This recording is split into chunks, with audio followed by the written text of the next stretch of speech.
What's up, traders? Anthony Cordelli here, and thank you for tuning into the Futures Radio Show podcast. Today's panel discussion is focusing on the macro environment for stocks and commodities.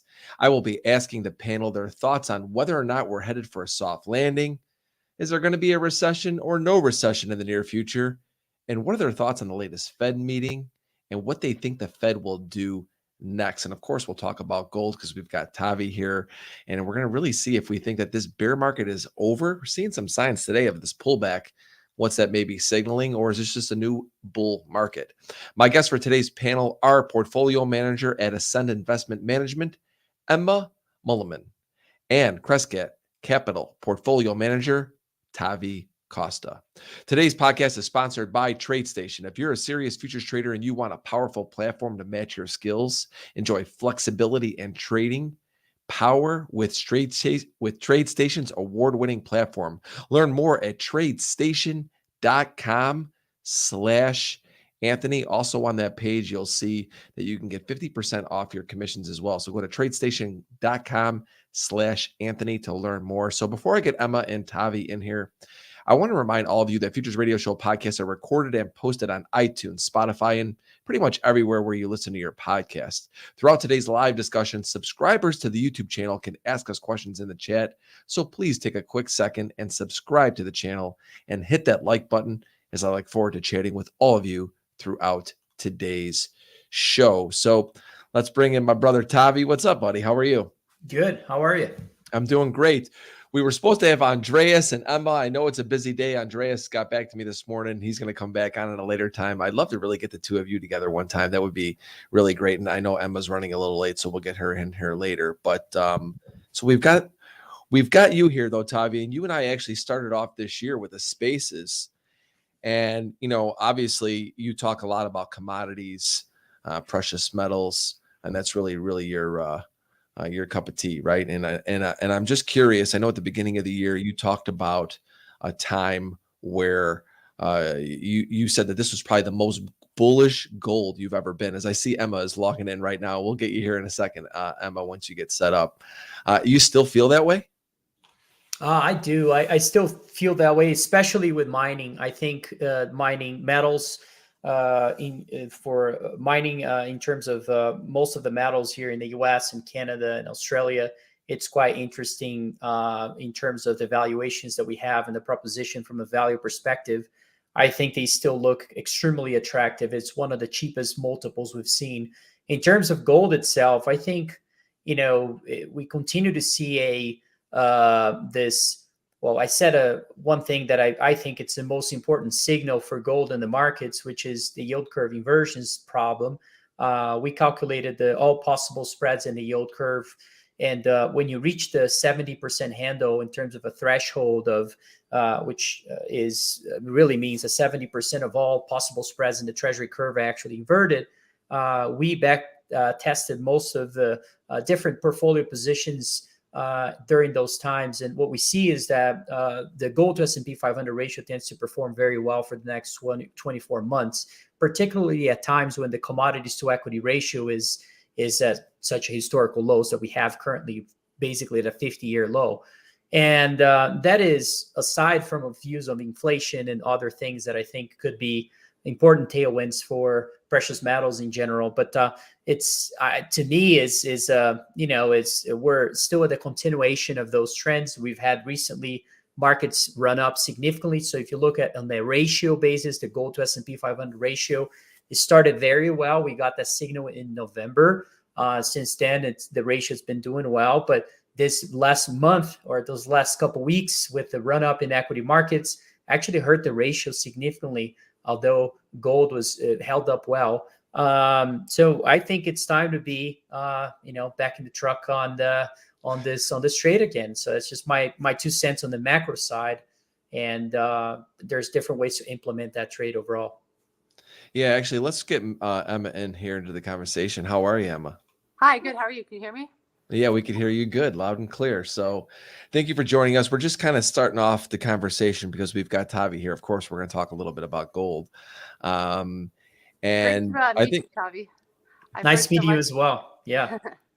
So I think maybe we just stay on gold for now. I mean, we're going to get to a lot of other stuff today, but I don't know how much you were able to hear of what Tavi was I talking was about. I actually had a comment about how I might implement the trade based on what Tavi was saying. I probably want to do it, say use like British pounds and buy gold versus a dollar, just so I don't have to worry about the dollar, because we haven't seen the dollar like completely implode yet. And typically before an implosion, you see a really strong run up like we did, last year. That's why, I would I kind of have expectations on the currency side with regard to the pound and the euro. I won't get into details unless you want them, but a trade that often works is if you borrow pounds, buy gold, and then that sounds like because I think gold will be strong, but if the dollar is too strong, then you have everybody thinking gold's not strong just because it's denominated in dollars when people reference it. Yeah, exactly. And I think I'm glad actually you brought that up because that is the one thing. That's why, you have these other currencies and available to buy gold using these other currencies. You're right. So everyone just gets so narrowly focused on got to buy them in dollars, but you don't have to. You don't have to do that. We're traders, we're investors. There's ways to do that. I think we dig a little bit deeper in that. And then we'll come back to Tavi to see what he thinks about it. Absolutely. And I would just mention like certain friends of mine in Japan that are not financial folks, they work in other industries. They all thought that gold like crushed it last year, like up until the yen kind of turned around. But they were like, gold has been great. What are these people talking about? And so it's kind of funny when you look at the other perspective. Yeah, no, exactly. And so why pounds? So I mean, I think we all know there's a lot of problems in Britain right now. I actually have to give Andrew Bailey credit though. So there's always a risk with everything you do, right? But I think the Brits are in for a long, troubled, recessionary plus inflation plus strikes plus political instability, all coming together. Yeah, I mean, it's. Do you think they're basically kind of lagging where we were? And I guess the question will be, maybe are we coming out of what we were with inflation? I guess maybe we could talk about that a little bit as well, because you're basically, what I'm hearing from you is you think that they're going to start getting hit with the inflation, and they're going to start having more of the issues, and Well, it's the more of a U.S. currency thing. So one of the things I always caution people is when I say I think there's going to be a strong dollar, it doesn't always mean that I think there's going to be no inflation in the United States. So while should be theoretically a correlation between strength in the dollar and reduced inflation in the U.S., right? Because we import a lot of stuff. There's so many other factors like the price that I charge or the price that it costs to hire an employee at In-N-Out Burger that are not immune to external forces that drive inflation higher, or structurally problems internally that drive inflation higher, like the labor force issues. Yeah, I mean, we're definitely going to get into what we think is going on here in the U.S., but like I said, I want to stay in gold for now. Tavi, when you're buying, I know that you've been doing a lot of stuff with the miners. I think maybe we just kind of dig a little bit deeper into how you're going into and investing in gold and why you think that there's such a massive opportunity here. I know you talked about the yield curves, in which I think that is definitely obviously something most people can understand, but I know that there's even more to it for you, that you see, just you're looking down the road, as this is I think the last time we talked, you said that you think in the next 10 years, this is the biggest investment, the best investment. I don't know if it's the best investment. I think it's a very attractive investment. Let's put it that way. And I think in two ways. Our views on gold long term is that we believe gold prices will be higher, not lower. Let's say 10 years from now. And if that's the case, how do we leverage that idea over time? And what are the most inefficient parts of the market that we can really exploit? We looked at the miners. We looked at most of the major companies, the royalties, and so forth. And I think there's enough financially savvy folks that are trying to exploit those opportunities today in that front. I think outside of the sort of capital trends that we're seeing when it comes to this institutional capital interest in metals and mining in general, I think we also have a labor problem when it comes to the lack of geologists. If you look at the enrollment for geosciences and the number of geologists coming out of most undergrad and and graduate programs that we have, it's actually quite low. So that is creating a problem when it comes to navigating the space of where geology is a bigger part of the industry, which is usually in exploration. And so the exploration side of the industry is completely mispriced, in our opinion. It's a very risky part of the overall industry. However, it's where most of the billionaires in the space really made their billions. And so what we did at Crescat, we decided to create sort of a venture capital approach or a hybrid venture capital approach into mining. So we hired what we think is the most successful exploration geologists in the planet, and we've been working with him very closely, and other folks as well.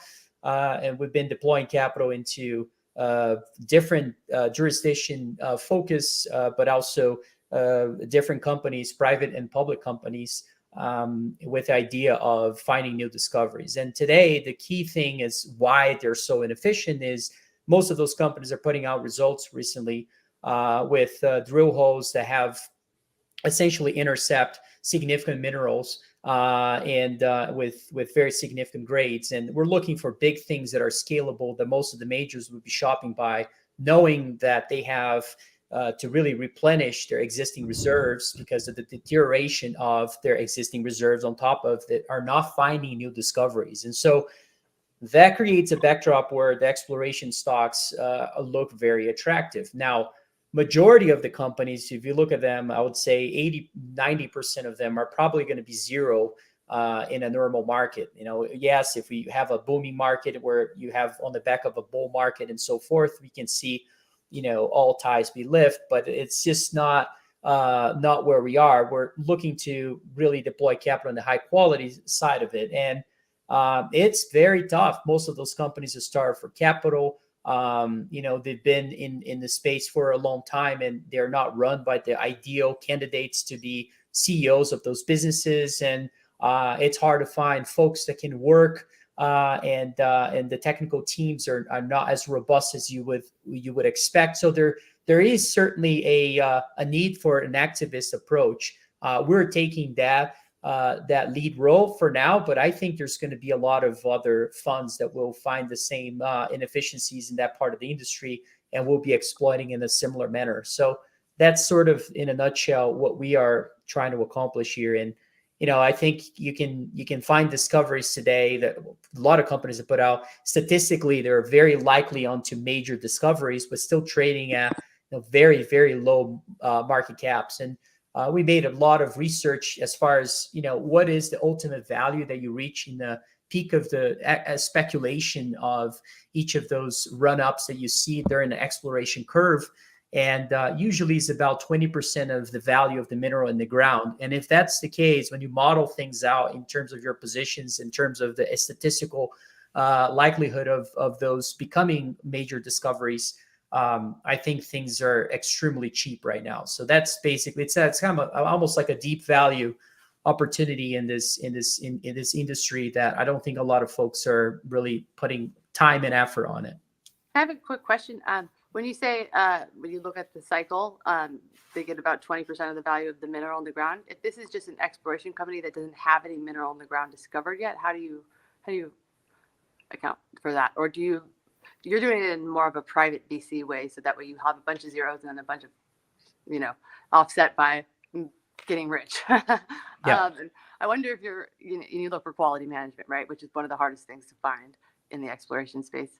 Obviously, Ross Beatty comes to mind. I don't know if you are if he's too in demand, that he's too pricey or what.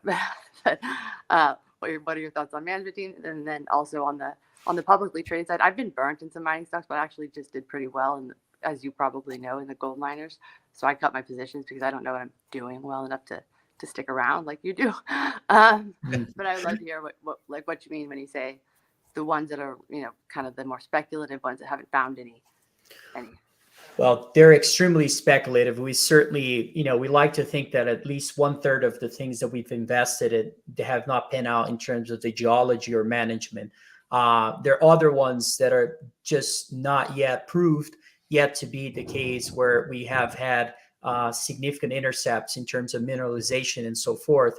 Now, the other side of it is we definitely have. So let's say you're in the bull market, you put out, you see a company putting out a significant result. You would expect the company to be up 3 to 5x on the back of those results, because usually what you want to see is the sort of exponential growth of data knowledge on the property on top of the quality improving at the same time. If the rate of the two are improving, then you're probably onto something very interesting. Yeah, it needs that's to what I was be missing, the data part. yeah, I think the scalability of it is critical as well, where a project that it might be in a remote access or something along those lines, or a jurisdiction that might not be a perfect location or something along those lines. If it is a major discovery, it could certainly still work. And so the management side of it, I think for us that play more of an activist role into those, it's not so much what we're looking for. I mean, obviously, in the perfect world, I would love to have a perfect management, but it's just not the case. And so what I need to have first when I get involved is the open-mindedness of most of those management teams to work with us and allow us to to do the strategy that we're trying to pursue, which most times is on the geology side, in terms of where they have to be drilling and helping them to design some of those exploration projects that they have. And we also look for other co-investors that can help us to find strong hands that can stay in the business in terms of investing over the long term, which is another issue, separate issue. Is the foundation of most of those companies is with a lot of retail investors and folks that don't understand the industry. And so on the back of any good results, people are just pressuring the company by selling the shares. And so you don't see, it's very rare to see companies kind of break out through the threshold of, over $1 billion or so forth. And back in prior times, in prior cycles, Ross Beatty was maybe one example of them, but there's many other billionaires in this industry that made money on the back of those. And I would say majority of those billionaires are now actually investing in the developer side. And it makes sense. It's a much less risky. It's and I don't know if you understand this or if you've seen this, but it's basically what you have. It's there's at the beginning. There's 3 stages, right? Explorers, developers, and mine, and the producing assets. So just separating more simplistically speaking. And usually what you have is the curve that starts with what we call the Lassonde curve, which was created by Pierre Lassonde, another billionaire in the industry, where you have a property that finds something, and then you have the speculation period where it runs up.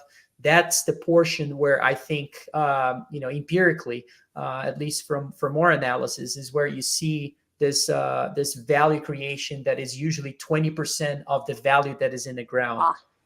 And now the development side is different. Once you reach that peak level, then you have to de-risk the project. You got to get the permits, you got to get the capex, you got to figure out how much it's going to cost you to put that into production. That's where you see the kind of value, the valley of death of most of those companies, where they fall apart after that speculation or speculative period. And so we're not messing with that side of the industry, although a lot of folks make money on that side as well.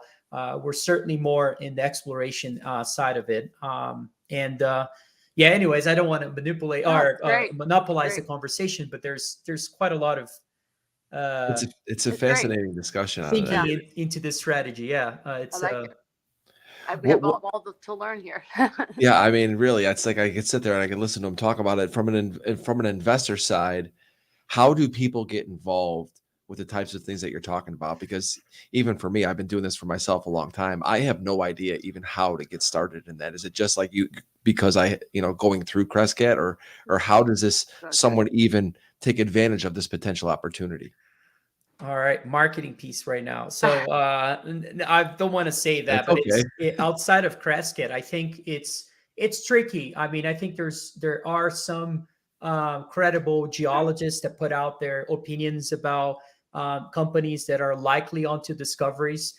Majority of those folks are looking for, literally those are penny stocks. They're buying them a very low share price and looking for a pop to $1 or $2, and then they sell it.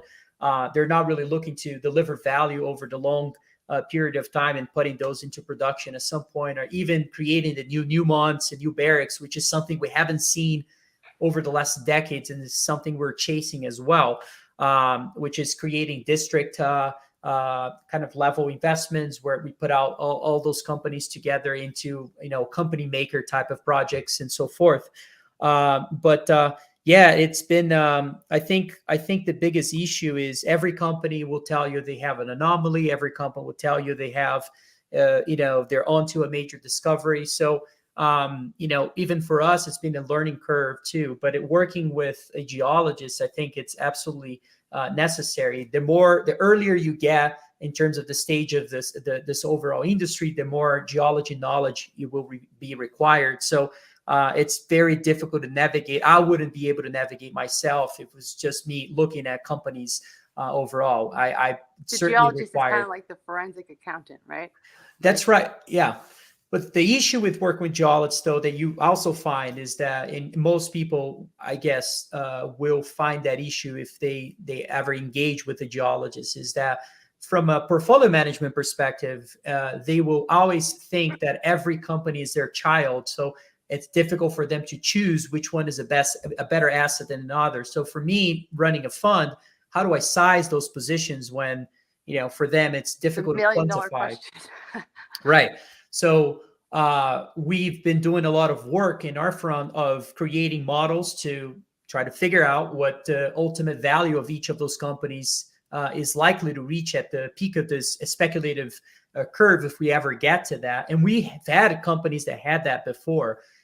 Regardless if it is Newfound Gold, which we invested pre-IPO, or Snowline Gold, which is probably onto a major discovery as well, Western Alaska. Those are all very small businesses that are, still at the development stage of in terms of exploring and defining the size of what they're going after. Some of those have been approached by the majors. So there's another liquidity event possibility, which is not only making money on, this speculative environment, but also, or putting companies together, but also the M&A activity likelihood, which and even with the platform approach, when you put them together, you'll still have majors that'll be even more interested, I think, right? I'm curious, are you only on doing this in gold, or are you interested in other things too? That's a good question. We are definitely involved with copper. Silver is my biggest focus. If I find a good silver project, it's something we've been looking for. We recently acquired a private company that is the seventh largest silver miner in the world, with a major discovery likely about 40 kilometers away. So those are opportunities that we're looking for.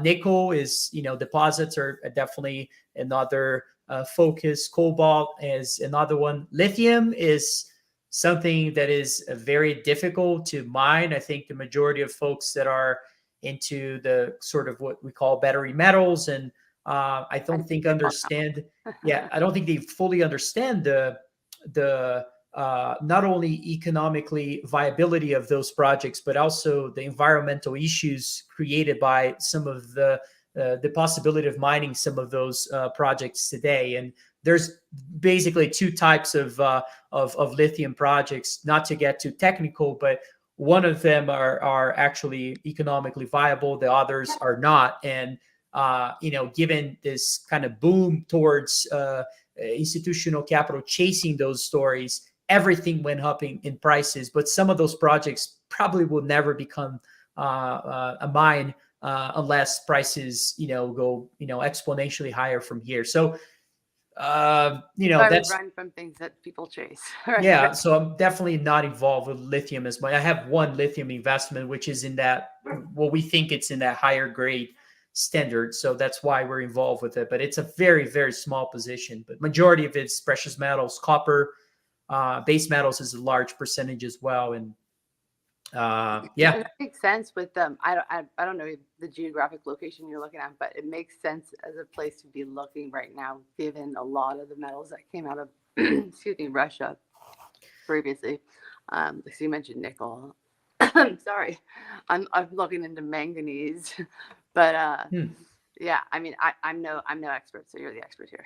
Well, actually, we just just left a call to an exploration asset in Canada for manganese, and it's a bunch of prospectors selling claims to us. We'll create a new company. We'll take those claims. We'll earn in the project and put out some capital to explore. If there's something, we'll continue to explore. If there's nothing, we'll move on. And so we do a lot of those things. It's almost like an option, right? You put in Exactly.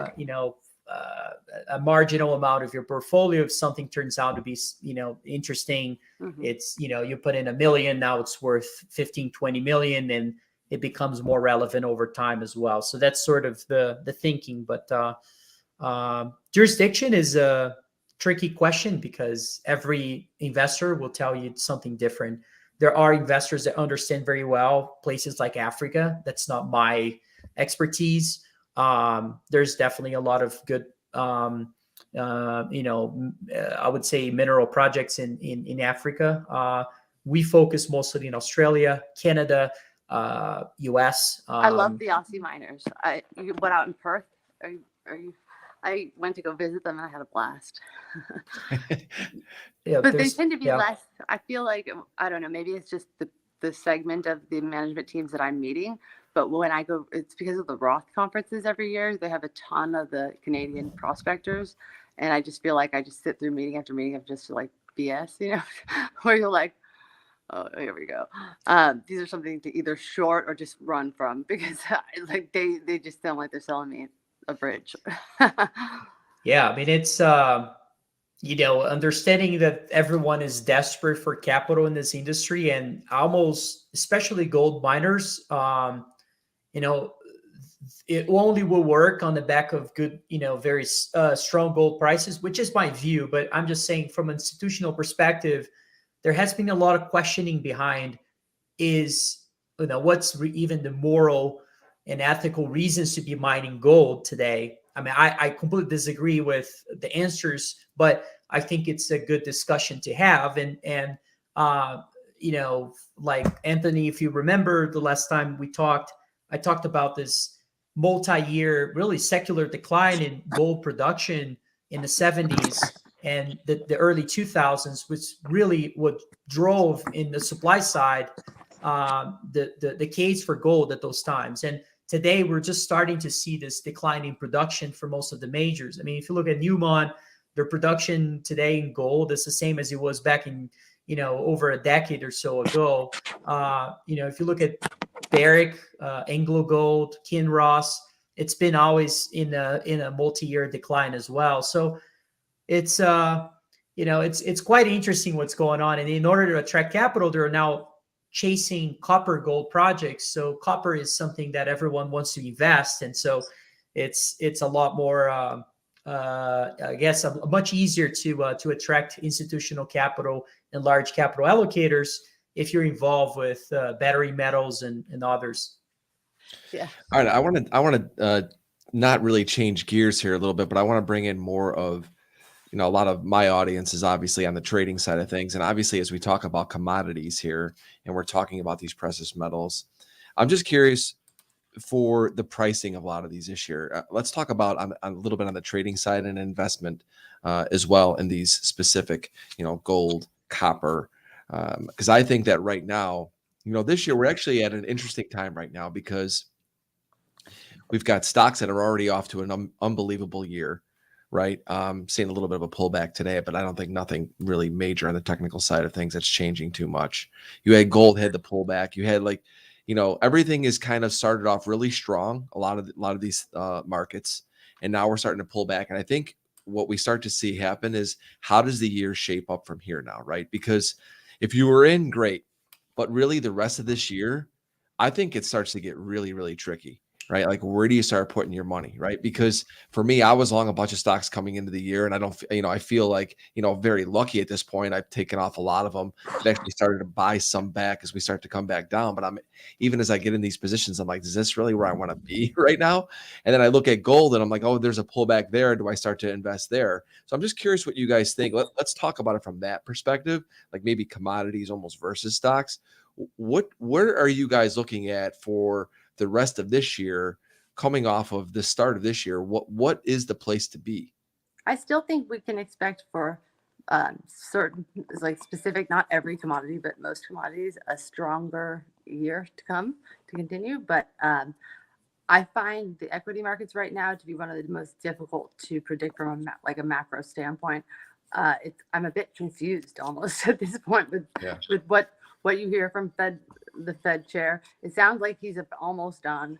And the market, I mean, are the markets hearing something different than I am? And like they are, I mean, but there are more rate hikes to come, and I haven't really seen the net pull of liquidity that we would expect with the rolling off of with all of the announced plans. Exactly. You know, you had the TGA kind of and Yellen offsetting that. Supposedly that will be drained out because of debt ceiling, but then you get tax payments. I'm just like, what's going on here? It is really difficult to, forecast where stocks are going to go. So I kind of am more like be hedged if you're going to be long.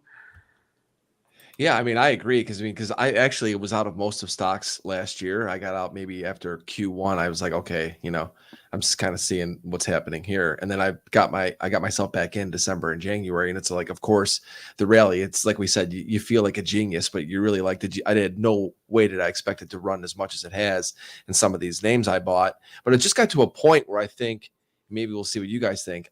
I've talked about this. It just got easier to manage risk. When you're picking up Google, in the mid 90s, right? When you're looking at, Amazon, the way it's been beaten up. I even bought Tesla because I'm like, man, Tesla Google just above 100. 8% after, I've never seen like Google when Google moves that much. So wow. Yeah. On its poor performing AI. It's simply a fact of they should have just waited a little longer, trained it more. All the noise about ChatGPT, I think they just got ahead of their skis, and so yeah, no doubt. And they'll be able I actually picked some up today in Google. I'm this is for my longer term stuff, but when I look at the market, it's like right now, if you didn't catch that move, where do you want to park? Where do you want to put your money? Like it's really hard to get into any of the indexes right now and expect a pretty good return, at least in my opinion. I think it's really more of a difficult stock to see. picker market. So it's like, do we start looking at commodities? Is commodities really going to set itself apart from this point? Like, is this pullback now the time to step in, buy gold, buy copper, I think things like that? Energy commodity or energy companies. Energy too. People are going to right now, if liquidity ever does actually in substantial form get pulled from the markets, like the Fed is trying to do supposedly, but I guess has already occurred. If it actually does occur, then people are going to want those dividend paying, blowing out profits energy companies. And Biden has obviously threatened to tax even your refiners who are price takers. They're not setting the price at the end to the end consumer, but he's like, these greedy refiners are going to put a tax. Nothing has happened. So, well, a lot of things have happened in that have kind of hamstrung them from producing more for the energy producers, E&P names. But I like the refiners and the E&P, integrated E&P. It's hard to lose. I mean, your Shells, your Occidentals, these are you keep seeing lots of dividend buybacks, dividends, everything else. So in a market where people are all short, if there's a shortage of liquidity.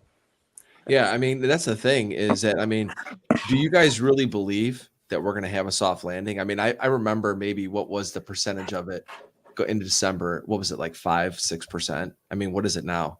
50%? It's something ridiculous. It could even be higher. I don't know. I think it's an oxymoron. I mean, you don't get a soft landing. It's like you don't get to have your cake and eat it too.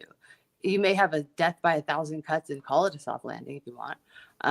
But like in reality, like when you print or whatever you want to call it, allow the economy to take on insane amounts of debt, you have to pay the price, whether it's very quickly or slowly over time. There's no free lunch. No. What do you think about the situation, Tavi? As I talked about, stocks all started off strong for the year, gold did as well. We've now gotten pullbacks. It's like, okay, now it's where the real money, I think, is going to be made, because now it's like, if you caught any of these moves, great. But where are we looking for the rest of the year? Yeah, look, I think most of this move has been actually on positioning, rebalancing of beginning of the year after such a tough year for the 60/40s portfolios. I looked at the market today. I think if you are of the view that we're going to see average inflation for the decade higher, not lower, which I am, I'm happy to elaborate on what I think are more structural drivers of that. If you are of that view, then you extrapolate that, and you think that cost of capital will likely be higher than it was, call it last 20 years or so. If that's the case, then you look across history as far as other inflationary decades, regardless if it is the 40s, which was more sporadic, or the 10s or the 1970s. What you find there is that there is a significant multiple compression from a CAPE ratio standpoint. CAPE ratio in most of those years, I think the multiple compression in average was about 47%. And the usual, it's not only adjusting for sort of re-rating multiples due to cost of capital itself, but it's also earnings. You tend to see during those times is also a contraction of earnings that is caused by either two things: either consumer gets a squeeze, or you see consumer asking for higher labor costs or wages and salaries, which is something that is developing today in a big way. There's basically 2 job openings almost for every unemployed person, and so and you look at job openings relative to, let's say, cost of labor indices, they actually track each other very closely. So I'm just giving the sense of, if you think the labor cost will become a larger percentage of corporate profits over time, and you have margins at peak levels, and you also have another thing, which is majority of, would say, investors are still operating with the model assumption that that we're not going to see inflation over the long term, which means earnings are still going to be at peak levels, labor cost pressure is not going to be sustainable, and so forth, which I disagree with. Then earnings are very are at risk, and so if that's the case, that's one of the things that creates the multiple contraction. So I'm of the view that while we came in very bullish in the long side of our portfolio, which majority of is tangible asset related, regardless if it is oil, gold, and other things. I think that at the short side is looking very attractive at this point, and so we've been increasing our shorts and looking for companies that we think are going to fall into the bucket of being squeezed in some way. There's different themes that fall into that category of this, what we call mispriced cost of capital, and so that's my 2 cents on this. I'm actually quite I think there's an opportunistic time to be systematically increasing your short positions if you have other long offset positions. In our case, mostly commodities, commodity related. So that's really I can't agree with you more. It's like there's no better time to be buying the most unloved, because they're like extremely unloved, and they're treated with like really high cost capital if you invert it, and then slowly or systematically putting on shorts on the very loved segment, especially when you've got, like, as you mentioned, the CAPE ratios where they are. So I'm kind of curious as to what, because you didn't tell us, but and you don't have to, obviously. Maybe you can't, even compliance, I don't know. But do you have any, like, sector, and I could probably guess, but that you think is most the best one to short? So we shifted a lot of, this is just my opinion. I have no crystal ball of what I think what will happen, but I think the mega cap space looks very frothy. We've seen a lot of the, especially smaller technology names, get really beat up. Software names in the 2021, most of the businesses don't make any money.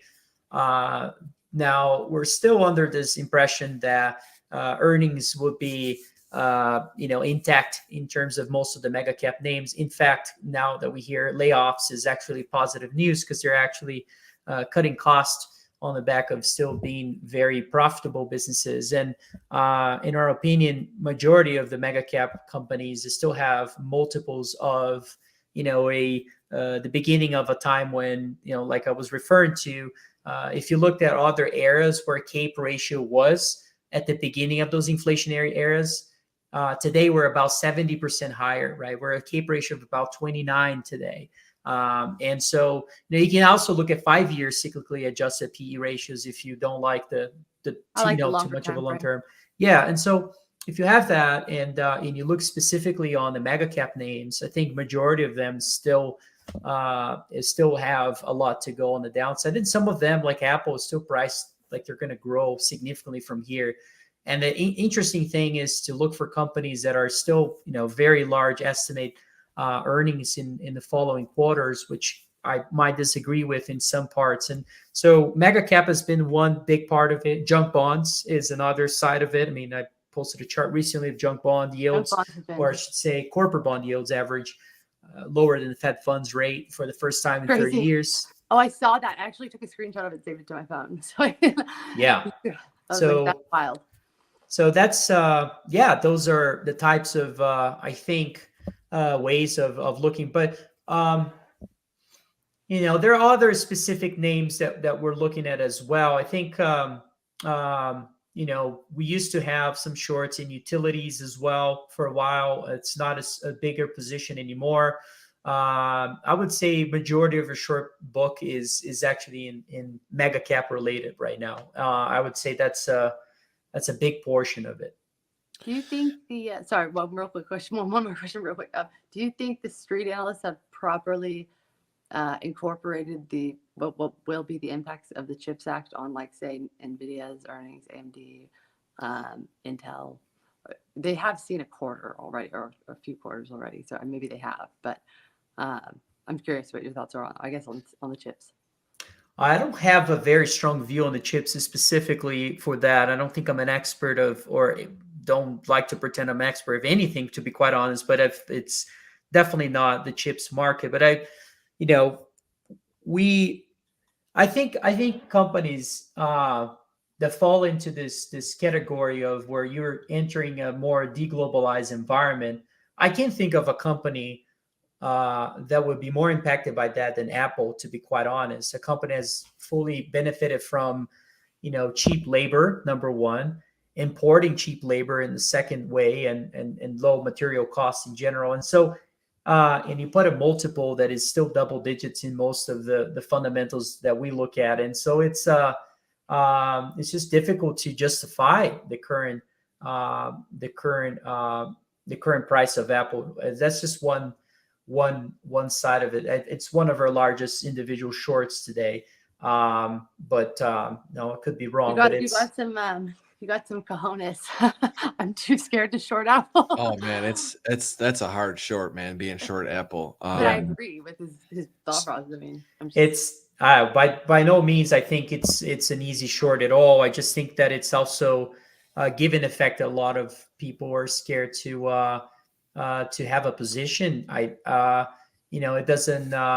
I think the implied volatility of a lot of the options in Apple might be mispriced. That's just my 2 cents, and I know it's one way to find exposure through that. And it's tough because especially now you're seeing this run up in option volumes, and but some put options that we like to look at are still cheap. I think because everybody's focused on this 0DTE or these very short expiry, you can actually find really good opportunities where implied vol is underpriced if you look at longer duration and less retail obsessed to highly liquid. It becomes like it drains liquidity on the more extended duration. We had a whole show really just talking about that. The 0DTEs have changed the game in so many ways. I mean, even in the futures markets, we have them now. I mean, it's nobody can conviction beyond a day. So we only got a few minutes left, and we know we have some questions from the audience today. And I mean, obviously, we focus a lot on gold and stuff today, which is awesome. And one of the questions that Mike Hobart put out earlier Actually, as I'll go back to the gold chart up here just so we can take a look at it. And then I want to go to that tweet, Tavi, because I know both you and Emma both talked about that. And I just want to really kind of clarify to everybody why that's important. But Mike is asking, I'm curious about the panel's opinions over Russia's selling of gold recently, whether that was a cost of business or a hit at potential volatility towards the downside. Go ahead, Emma. I was like, I'll let Tavi take that one. Yeah, my crystal ball is on the fritz, so I'm not sure. Sorry, Mike. Mike's my buddy. I think he's trying to throw me a curveball. I can't, anybody can interpret that as they will. I'm not going to ascribe, I don't know what Russia's plans are or why they're doing what they're doing. Maybe they needed cash. They're about just the most unpredictable country out there. I mean, do you have any even comments on it, Tavi? Is it even something that you're thinking much about? Have you put any thought to it, or is it just one of those things where it's a headline that will pass over time? It's not really in my mind. I think related to international reserves, what's in my mind is the composition of gold relative to most international reserves used to be about 74%, I believe, back in the 70s at the peak level, actually at the end of the 70s, early 80s.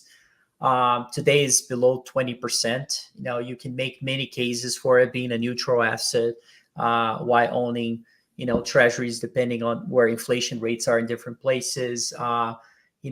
Perhaps you can make default cases or risk for some places as well. And so it's just hard to believe you're not going to see a gradual increase of composition of gold relative to international reserves. Now, I think it's plausible to see, back to 50-40% or so. And if that's the case, how much influx of capital will come into this industry? It could be very significant. So to me, that's sort of long-term, macro driver for the price of gold. And so I'm very focused on that front first and foremost. And where do you think these central banks are going to hold their gold nowadays if they are accumulating it?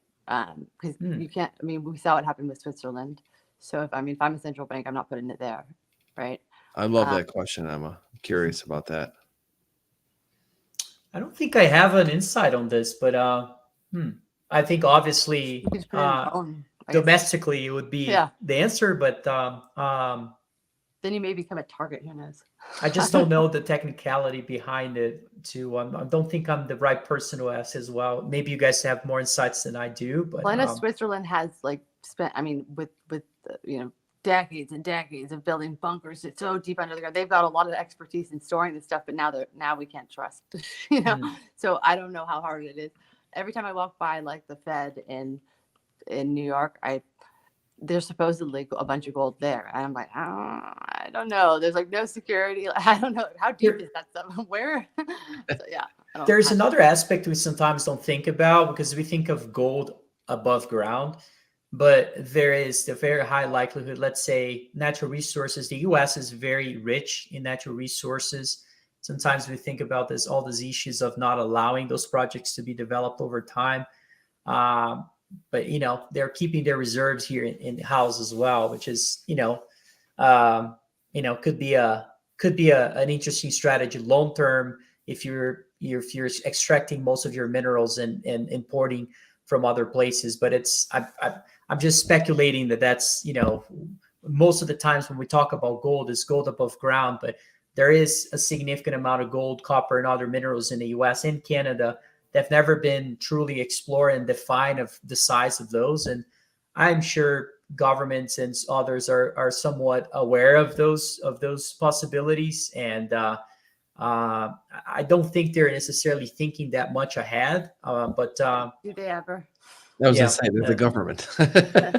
Exactly. Let's go to we only have a few minutes left, and I want to get to this tweet because Emma commented on it, and I'm going to read it. I have it on the screen for everybody, and I would guarantee that most people probably don't understand it, obviously, the way that you guys do.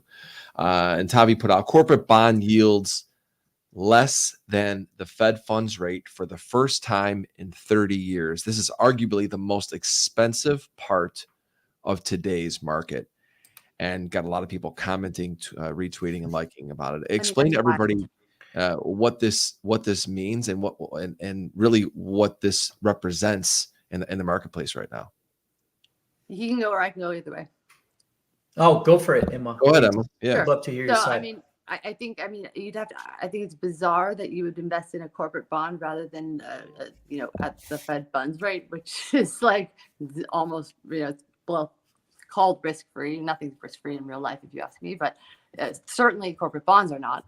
So that just like shows you the distortion in the cost of money for these companies, and then thus valuations end up being backward as well. That's my very technical explanation. And so what Overview. does that tell you about the current marketplace, that this Over, is like, actually happening? overpriced. Right? Yeah. Like kind of like Tavi was going to with the capes at 29. And I forget, he said historically that's like 70% above that. I forget. I'll let him talk there. Oh, no, I just, so basically if you get the 1910, 1940, January 1940 and January 1970, if you take those three, we're about, actually the 70s was the highest. So just taking the highest one relative to today, assuming we're entering an era of where inflation rates will be, I'm not saying will be, long term at the same level, but let's just assume they're going to be an average higher than they were in prior decades or anywhere close to what they were in the 70s, the 40s, and the 1910s. Where we are with cape ratios today is way more expensive than back during those eras. About 70% would be the measurement. And so, and you see the multiple compression of those areas as well. And the cape ratio is pretty clear when you look in the 40s, 10s, and the 70s as well. In terms of this chart, talk about pricing in, that the Fed is going to be cutting rates in the future here as well. It's not my view necessarily. I actually think we're going to see. That's where I was going to go about this. Yeah, higher rates for longer. But there is a degree of speculation also reflecting this imbalance, which I think is attractive from a portfolio management standpoint if you're looking to hedge a long side of a portfolio. And so, yeah, those are my thoughts. I think it's a sign of times, right? It's selling $1 futures. Is that where you would be if you were? How would you do this, or would you use interest rate swaps on? I don't use SOFR stuff yet. I'm still looking at LIBOR, but and SOFR's taking it over big time. Well, I know, but there's still a lot of derivatives traded in based on LIBOR. Yeah. So. Yeah, I haven't made that transition yet. But how would you look to capitalize on the balance that's kind of offset wrong here? But, obviously, like based on people pricing in cuts, and so thus positioning for cuts, right? If you don't expect those to actually materialize. Correct me if I'm wrong, but I think the potential for the premium on making money on higher rates for longer and the current Fed funds rate is not as attractive as I would say if you do have that event. The impact of that in some parts of the market, I would say by earnings and even corporate bonds itself. So we think that the best way to put the trade on is really specifically sort of a knock-on effect on if that happens, what does it mean? Should corporate bonds be trading where they are? Should the markets, if we are in a bear market, let's assume this is a bear market rally, which is my view, but let's just say it is. I agree with that view. If that's the case, should corporate spreads be trading where they are, sub 2%? And some, depending on the bond, you're talking historical lows or near historical lows, and is that correct? While I can make a case for treasuries to be also expensive where they are, isn't the even better trade to be short corporate bonds? And so to me, it's this is, we've been specifically, the way we've been implementing is where we're short corporate bonds. We're not really playing the Fed funds rate curve, although I do think that's do it that way. It's the same. It's a way to express the same thing. Yeah. So if you, but I like the way you're doing it, because if you think about it, there's this year we've got $1 trillion that's got to reset rates on the corporate bond side, and then next year we got another $1 trillion in 2024, then another $1 trillion in 2025. So while they capitalized on the rates right before the hike cycle, as Fed Chair Powell likes to everything that's going to happen like way ahead of time. So, they got, they went in and tried to, reset their rates. It's coming. They couldn't get it, 30-year duration reset at a fixed rate. So these are resetting coming up this year, next year, and the next year. Yeah, it's a good point. I mean, the re-rating of the cost of capital for most of those businesses and cost of debt itself, it's going to be, drastically higher over time. And then you have companies that are paying down, rather than paying cash, they're paying options and shares, share-based compensation.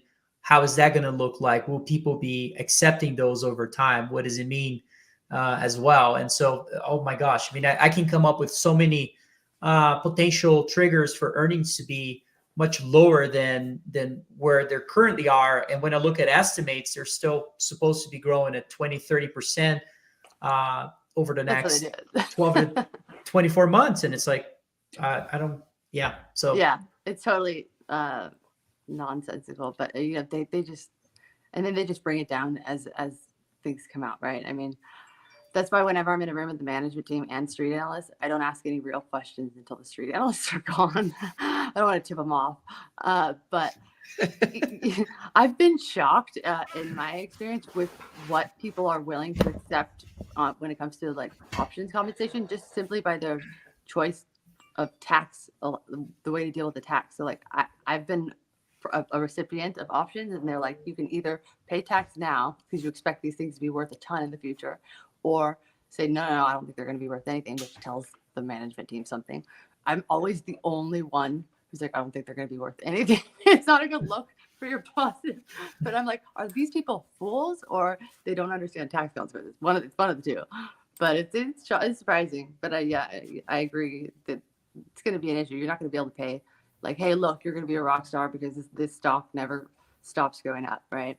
You're going to have to actually pay some cash. Well, look at how much the tech companies have struggled with that. I have a lot of friends actually that work for Facebook, that work for Google. A lot of my friends moved to Austin, and it's just a group of people. And it's just like all of what they were counting on is all that money. I mean, they're just totally crushed, and now after all the layoffs, I mean, tech's in just a tough spot, a lot of these people out there. But that's why, I mean, this conversation can go in so many different ways as we wrap up today. I mean, that's what makes the end of this year. I think this year, everyone talks about how important last year was in terms of just the markets. I think the way that this year started, the rest of this year is really, I think, going to set up to chop up a lot of people. I think it's going to be a very difficult trading for the rest of the year because of what we're seeing right now. I think that this initial move higher in equities, it once again, it created a comfort level of people, and we'll see what happens from here, right? And exactly. So that's why it's always great to speak with you guys and get insight as we wrap up today. Tavi, we'll wrap up with you and Emma, and just say, where can people go to learn more about you guys? Okay, well, first of all, thanks for having me, Emma. It was very nice meeting you. And Anthony, always very happy to be sharing my views here. You can find my Twitter at Tavi Costa is the handle. You can follow some of my work there, and also our website, cresket.net, is where we share letters and other things related to our strategies. So thanks for having me again. Of course, yeah, he's got great macro decks on there that I just looked up before we came on. So good stuff at Prescott. Unfortunately, it's hard to find me. My Twitter is locked, so because I work on the buy side and I've got a compliance officer to answer to. I will unlock it eventually. I don't do much on LinkedIn, so you'll see me on Fox Business every so often, and I do podcasts. And I will unlock the account eventually, or you can request to follow me, and I'll let you. Awesome. All right, Emma. Well, yeah, it was so great to meet you too. It was just this conversation today was so interesting. I can't wait to go back and listen to it. It's always an education to hear from you, Tavi and Emma. It's just an absolute pleasure to meet you. It's great to put the face to the Twitter handle. And you are funny too. And I think that you're funny and insightful, and it's just great to meet you. And I really appreciate your time. Thank you so much. Yeah, thank you so much for having us on. All right, guys. All right, everybody. Thank you so much for tuning in. Remember, this podcast will be available later on audio as well, so don't forget to check it out there. And if you like today's episode, please share it. And Hit that like button here on YouTube. And that's it for this week, everybody. I will see everybody next week. See everybody. Trade well. Thanks, Anthony. Thank you for listening to Futures Radio Show. If you enjoyed the show, please leave a 5-star review on iTunes. Never miss an episode. Go to anthonycrudelli.com and get on our email list for show notifications and for free content that is exclusively for subscribers. Also on anthonycrudelli.com, you will find tons of videos and education on trading futures, options, and crypto. Past performance is not indicative of future results. Opinions expressed are solely my own and my guests, and they do not express the views or opinions of my sponsors. Futures Radio Show is produced by Crudelli Productions.